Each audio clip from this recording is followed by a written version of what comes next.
Wow, after the shocking ending of Koleoso Part 10, nothing is normal anymore. The Osho family didn't just lose their power, they disappeared.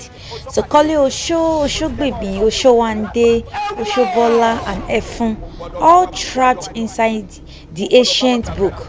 Itan Koleoso. Now the question is, are they alive or have they crossed into another world? What will happen to the Osho family now that their spiritual lamps have gone off? And what about the little girl who picked up the forbidden book? Does she hold the key to their freedom? Or is she about to awaken a power beyond control?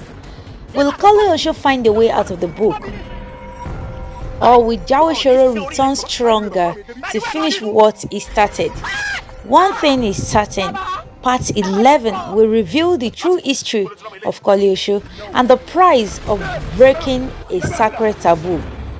The taboo of allowing that special book to touch the ground. If you believe the Osho family will return, comment return in the comment section. And if you think this is the end of their power, comment end. Thanks for watching my YouTube channel. Do not forget to follow us for updates on whatever unfolds on Koleosho series. What kind of book is this? Koleosho. Sunny Koleosho. Who is Koleosho?